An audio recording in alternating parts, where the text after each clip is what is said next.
ಏನ್ ಪ್ರಾಬ್ಲಮ್ಗೆ ತಗೊಂಡಿದ್ದು? Digestion power ಕಡಿಮೆ ಆಗಿತ್ತು ಸರ್. ಊಟ ಮಾಡಕ್ ಹೋದ್ರೆ ಊಟ ದಬಾಯಿಸಿ ಮಾಡಕ್ ಆಗ್ತಿರ್ಲಿಲ್ಲ. ಓಕೆ.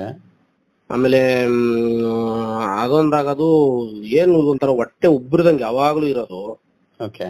ಆಮೇಲೆ ಊಟ ಮಾಡಿದ್ರೆಲ್ಲ ಗಂಟ್ಲಲ್ಲಿ ಹಂಗೆ ನಿಲ್ಲೋದು, ನಿಂತೈತೇನೋ ಅನ್ನೋ ಫೀಲ್ ಆಗೋದು ಯಾವಾಗ್ಲೂ. ಓಕೆ. ಈಗೇನ್ ಸಮಸ್ಯೆ ಇಲ್ಲ ಸರ್, ಕ್ಲಿಯರ್ ಆಗಿದೆ ಅದೆಲ್ಲ. ಓಕೆ. ಏನ್ ಕೆಲಸ ಮಾಡೋದು ನೀವು? ರೈತರು ಸರ್ ನಾವು. ಎಷ್ಟು ಏಜ್? ಹ್ಮ್ ಎಷ್ಟು ಏಜ್? ನನ್ಗೆಲ್ಲ 37 ವರ್ಷ. ಓಕೆ. ಇದು ನಮ್ಮ ತಂದೆಯವ್ರಿಗೂ ಕೊಡ್ಬೇಕು ಅಂತ ನಾನು ತರಿಸ್ತಾ ಇರೋದು ಸರ್. ಅದು ಓಕೆ. ಎಷ್ಟು ಬಾಟ್ಲಿ ಯೂಸ್ ಮಾಡಿದೀರಾ ಸ್ಟಮಕ್ ಕೇರ್?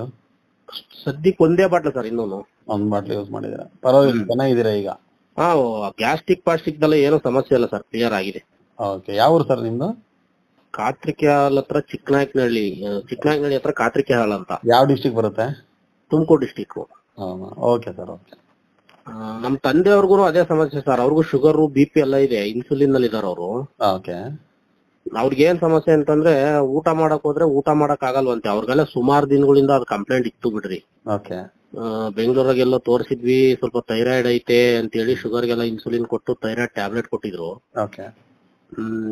ಇತ್ತೀಚೆಗೆ ಯಾಕೋ ಈಗ ಒಂದ್ 2 ತಿಂಗಳಿಂದ ಸಮಸ್ಯೆ. ಊಟ ಮಾಡಕ್ ಹೋದ್ರೆ ಊಟ ಮಾಡಕ್ ಆಗಲ್ಲ, ಸ್ವಲ್ಪ ಲೈಟ್ ಆಗಿ ಊಟ ಮಾಡ್ತಾರೆ, ಸುಸ್ತು. ಓಕೆ. ನೀವು ಕೊಟ್ಟಿದ್ರ ಈಗ ಸ್ಟಮಕ್ ಕೇರ್ ಕೊಟ್ಟಿದ್ರ ಯೂಸ್ ಮಾಡಕ್ ಅವ್ರಿಗೆ?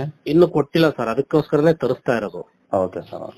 ನಮ್ಗೊಂದ್ ಬಾಟ್ಲ್ ಅವ್ರಿಗೊಂದ್ ಬಾಟ್ಲ್. ಓಕೆ. ನೀವು ಕೊಟ್ಟಿದ್ರ ಈಗ ಸ್ಟಮಕ್ ಕೇರ್ ಕೊಟ್ಟಿದ್ರ ಯೂಸ್ ಮಾಡಕ್ ಅವ್ರಿಗೆ?